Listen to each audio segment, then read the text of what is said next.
Hello. Today we are going to examine the life of Saint Anthony, also known as Anthony the Great, Anthony of Egypt, Anthony the Abbot, Anthony of the Desert, Anthony the Anchorite, Anthony of Thebes, Abba Antonius, and father of all monks. First of all, let's discuss the name, Anthony. It is a masculine name of Latin origin, meaning priceless or highly praiseworthy. In English, it is pronounced Anthony. In Latin, it is Antonius. In Spanish, it is pronounced Antonio. In Italian, it is Antonio. In French, it is Antoine. And in Korean, it is Antonio. Some common English nicknames for this name are Tony, Ant, and Twan. In reference to the relevance of us discussing St. Anthony today, his feast day is January the 17th. Most of what is known about St. Anthony comes from the life of Anthony, written in Greek around 360 by Athanasius of Alexandria. Sometime before 374, it was translated into Latin by Evagrius of Antioch.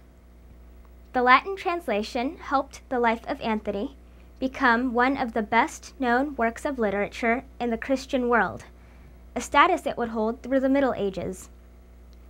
In addition to the life of Anthony, several surviving homilies and epistles of varying authenticity provide some additional autobiographical detail. Concerning Anthony of Egypt, we have more knowledge than of any other saint of this early period. Anthony was born in 251 at Coma, a village near Great Heracleopolis in Middle Egypt. His Christian parents wished to protect him from bad examples and kept him closely at home, so that he grew up in ignorance of pagan literature and read no language but his own. At their death, before he had reached the age of 20, he found himself in possession of a large estate and responsible for the care of a younger sister. Soon afterward, while in church, he heard a passage from the Bible in which Christ says to the rich young man, "Go sell what thou hast and give to the poor." Anthony took this command as meant for himself. He went home and made over to his neighbors about 120 acres of good land. He then sold the rest of the estate and gave the money to the needy, saving only what he thought necessary to maintain his sister and himself. Another drastic step was to follow. He heard in church those other words which Christ spoke, "Do not be anxious about tomorrow." Anthony now distributed in alms all his movable property and placed his sister in a house of virgins, the first reference we have to a Christian nunnery. In her later years, this sister was entrusted with the direction of the women in that holy way of life. Anthony, now 21 years old and free of worldly care, headed out into a desert region about 59 miles west of Alexandria on the edge of the western desert.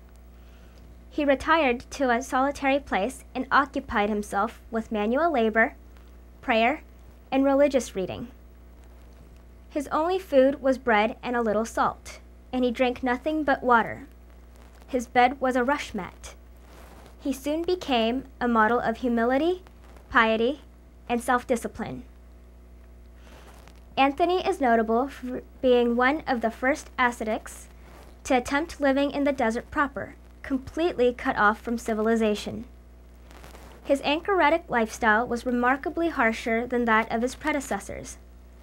Yet the title of Father of Monasticism is merited to him, as he was the inspiration for the coming of hundreds of men and women into the depths of the desert, who were then loosely organized into small communities, especially by his disciple Macarius. According to his biographer Athanasius, the devil fought St. Anthony by afflicting him with boredom, laziness, and the phantoms of women, which he overcame by the power of prayer, providing a theme for Christian art. After that, he moved to a tomb where he resided and closed the door on himself, depending on some local villagers who brought him food. When the devil perceived his ascetic life and his intense worship, he was envious and beat him mercilessly, leaving him unconscious. When his friends from the local village came to visit him and found him in this condition, they carried him to a church. After he recovered, he made a second effort and went back into the desert to a farther mountain by the Nile. There, he lived strictly enclosed in an old, abandoned Roman fort for some 20 years. According to Athanasius, the devil again resumed his war against Saint Anthony. Only this time, the phantoms were in the forms of wild beasts, wolves, lions, snakes, and scorpions. They appeared as if they were about to attack him or cut him into pieces. But the saint would laugh at them scornfully and say, "If any of you have any authority over me, only one would have been sufficient to fight me." At his saying this, they disappeared as though in smoke. This is attributed as a victory granted by God. While in the fort, he only communicated with the outside world by a crevice through which food would be passed, and he would say a few words. Saint Anthony would prepare a quantity of bread that would sustain him for 6 months. He did not allow anyone to enter his cell. Whoever came to him outside stood and listened to his advice. In his 55th year, he came down from his mountain retreat and founded his first monastery, not far from Aphroditopolis. It consisted of scattered cells, each inhabited by a solitary monk. Some of the later settlements may have been arranged on more of a community plan. Anthony did not stay with any of his foundations long, but visited them all from time to time. These interruptions to his solitude, involving as they did some management of the affairs of others, tended to disturb him.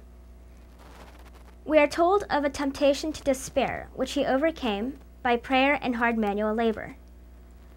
Notwithstanding his stringent self-discipline, he always maintained that perfection consisted not in mortification of the flesh, but in the love of God. He taught his monks to have eternity always present to their minds, and to perform every act with all the fervor of their souls, as if it would be the last. Anthony's later years were spent on Mount Colzum, near the Red Sea. Here he lived on a bit of bread daily, with some dates. In extreme old age, a little oil was added to this meager diet. When he came to his meal, usually taken late in the day, he said he felt a sense of shame, remembering the state of the blessed spirits in heaven, who praise God without ceasing. He always seemed vigorous and cheerful. Strangers were able to pick him out from among his disciples by the joy which shone in his face. They traveled great distances to talk with the celebrated holy man, and it was the duty of Macarius, Anthony's companion and disciple, to interview them. If they proved to be spiritual men, Anthony would come out and sit and converse. If they were worldly persons, Macarius would entertain them, and Anthony would appear only to give a short talk. In spite of his fame, the saint looked on himself as the least of mankind. He listened carefully to the counsel of others, and declared that he received benefit from speaking with the humblest person. He cultivated a small garden that he might have a few refreshing vegetables to offer his visitors, who are apt to be weary after traveling by camel caravan over long stretches of desert and climbing the mountain. Athanasius also writes of his weaving mats as a daily occupation. He could pray while working, although his practice was to alternate periods of prayer and contemplation with his weaving. In the year 311, during the persecutions under Maximian, Anthony hoped he might be one of those chosen for martyrdom. He went down to Alexandria and made himself conspicuous by encouraging the Christians already imprisoned, and also those who were standing before the judges and at the places of execution. He wore his white hermit's habit openly, within sight of the governor, yet he did nothing provocative and did not come forward and accuse himself, as some impetuous ones did. The next year, when the persecutions abated, he returned to his mountain.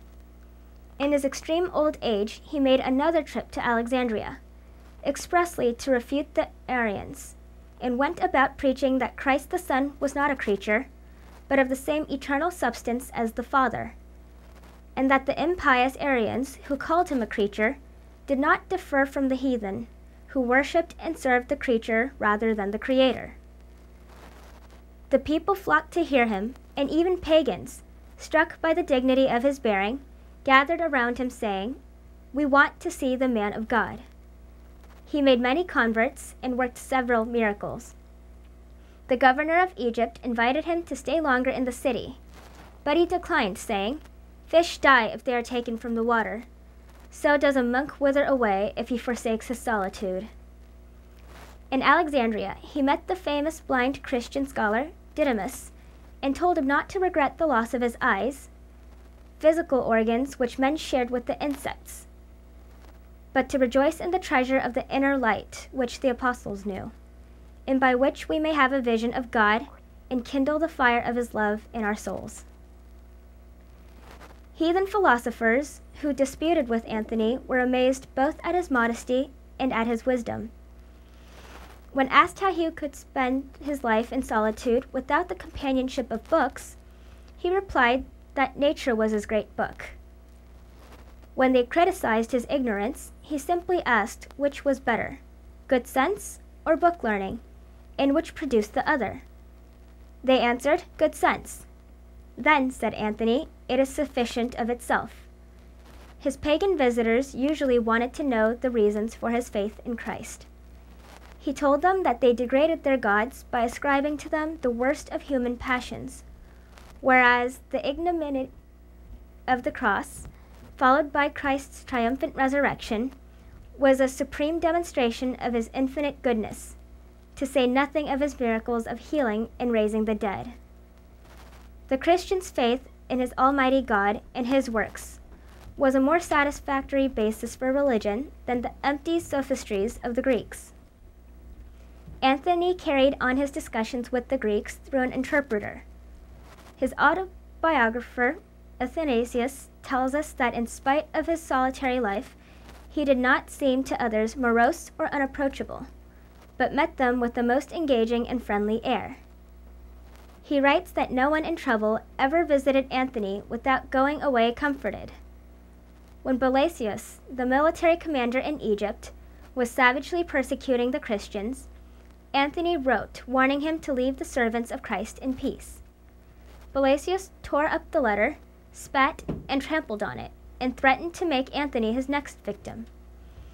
But 5 days later, as he was riding with Nestorius, governor of Egypt, the commander's horse began to curvet and prance and crashed against the other. Belasius was thrown, and his horse then turned and bit his thigh. In 3 days, he was dead.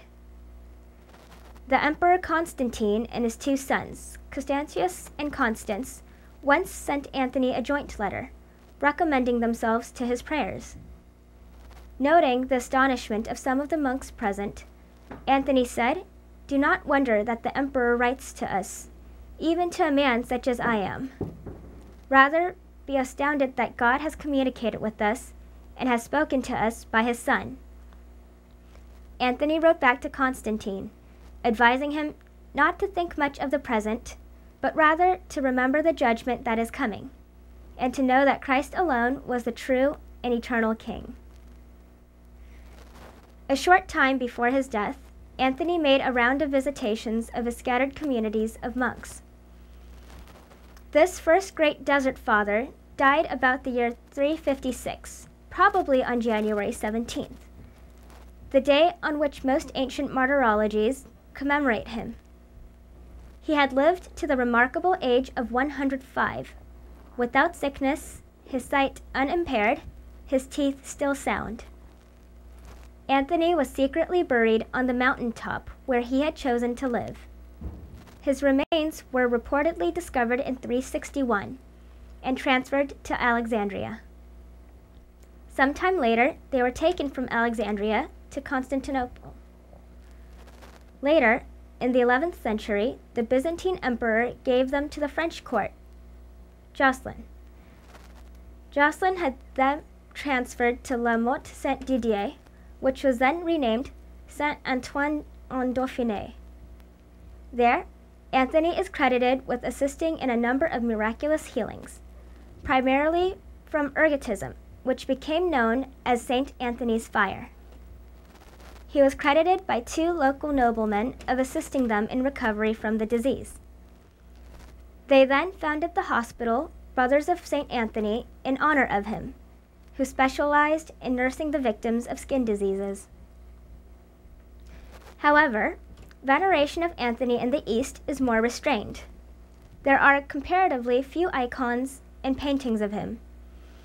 He is regarded as the first master of the desert and the pinnacle of holy monks, however, and there are monastic communities of the Maronite, Chaldean, and Orthodox churches which state that they follow his monastic rule. During the Middle Ages, Anthony, along with Quirinus of Neuss, Cornelius, and Hubertus, was venerated as one of the 4 holy marshals in the Rhineland. So what can we learn from the life and spirituality of St. Anthony the Great? Well, at the end of his struggles, Anthony became a holy man whose external appearance mirrored his inner goodness. His soul being free of confusion, he held his outer sense also undisturbed, so that from the soul's joy his face was cheerful as well, and from the movements of the body it was possible to sense and perceive the stable condition of his soul. St. Anthony had no guide. He had little childhood formal education. There were no books he could research in order to self-educate himself in the desert. He was alone throughout most of his spiritual quest, without companions, but did not fall once. He had complete faith in God, the longevity of his life from childhood till death, believing that God was with him. He obtained his strength from deep within himself and had the courage to enter into the uncharted unknown in the search of angelic worship. His humility conceived his wisdom. His message to all who came to him or advice was to have faith in the Lord and love him, to guard themselves from lewd thoughts and pleasures of the flesh, to flee vanity, to pray constantly, to sing holy songs before and after sleeping, and to take to heart the precepts of the Scriptures, to keep in mind the deeds of the saints. What made his advice so convincing were the joy and serenity which he manifested in spite of his troubles. Thank you very much for your time.